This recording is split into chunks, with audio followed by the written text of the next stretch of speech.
Hello' everyone, মোৰ অন্য এটা ভিডিঅ'লৈ আপোনালোক সকলোকে আকৌ এবাৰ স্বাগতম জনালোঁ। আজি কিবা এটা স্পেচিয়েল বনাবলৈ মন গ'ল আৰু সেইকাৰণে মানুহজনক অফিচৰ পৰা আহোঁতে চিকেন লৈ আহিব দিলোঁ। এইফালে মই ৰেডি কৰি ল'লোঁ পিঁয়াজ, কেপচিকাম, বিলাহী, আলু, আদা, নহৰু তেনেকৈ আৰু এইখিনি চাউল মই ধুই ৰেডি কৰি ল'লোঁ। আজি মই বিৰিয়ানী আৰু পোলাওৰ মাজত কিবা এটা বনাম। আপোনালোকে চাই বাৰু কমেণ্ট কৰিব শেষত বিৰিয়ানী হ'ল নে পোলাও হ'ল নে কি হ'ল। ইফালে মই শুকান জলকীয়া, তাৰপিছতে লং ইলাচি আৰু কাজু ল'লোঁ। এইখিনি ধুনীয়াকৈ পেষ্ট কৰি ল'লোঁ। তাৰপিছতে তেওঁ লৈ অনা চিকেনখিনি ধুই ল'লোঁ, মেৰিনেট কৰি থ'ম এতিয়া কিছু সময়ৰ কাৰণে। ইয়াতে হালধি, নিমখ আৰু অকণমান মিঠাতেল দি পেষ্ট কৰাখিনিৰে অলপ নেমু আটি দিছোঁ। নেমু দিলে টেষ্টটো বা ফ্লেভাৰটো বৰ ধুনীয়া হয়। এনেকৈ মেৰিনেট কৰি থৈ দিলোঁ প্ৰায় 20 মিনিট 25 মিনিটমানৰ কাৰণে। আৰু ইফালে মই কুকাৰত বনাম যিহেতু কুকাৰটো দি দিলোঁ গৰম হ'বৰ কাৰণে। আৰু গৰম হোৱাৰ পাছতে ইয়াতে লং ইলাচি আৰু জলকীয়াখিনি দিলোঁ। জলকীয়াটো অপশ্যনেল হয়, আপোনালোকে যদি বেছি জলকীয়া খাই ভাল পায় বেছিকৈ দিব পাৰে। আমি জ্বলা অকণমান কম খাওঁ কাৰণে কম পৰিমাণত দিছোঁ। তাৰপিছতে এইখিনি যেতিয়া অলপ সিজি গ'ল, ইয়াত পিঁয়াজখিনি দিলোঁ। পিঁয়াজখিনি এটা ব্ৰাউন কালাৰ অহালৈকে ভাজিম। এয়া ভাজি আছোঁ। বাকী মন ভালে থাকিলে, গা ভালে থাকিলে এনেকৈ কিবা এটা স্পেচিয়েল বনাই খুৱাবৰ কাৰণে মন যায় বাৰু।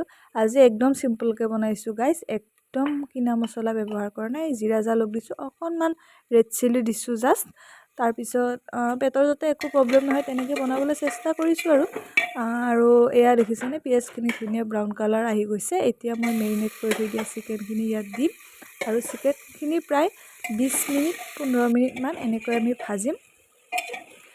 চিকেনখিনি যেতিয়া এনেকুৱা এটা ধুনীয়া কালাৰ আহিব, তাৰপাছত এতিয়া ইয়াতে দি দিলোঁ আলুখিনি। আলুখিনি কেতিয়াও প্ৰথমতে দিব নালাগে, কাৰণ আলুখিনি ফাৰ্ষ্টতে কিছুমানে চিকেনৰ লগত একেলগে দিয়ে, একদম সোৱাদ নালাগে খাই।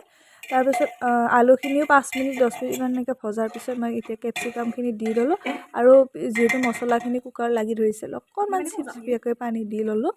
আৰু পানী দি লৈ উঠি এতিয়া সেইখিনি আকৌ অকণমান ঢাকনিখন দি 5 মিনিট 10 মিনিটৰ কাৰণে সিজিব দিম। তাৰপাছত তিয়াই থোৱা চাউলখিনি এতিয়া মই ইয়াত দি দিলোঁ আৰু পানী দিম অলপ পৰিমাণ অনুযায়ী। পানী দি কিনে 2টা চিটি অহালৈকে ধুনীয়াকৈ থৈ দিম।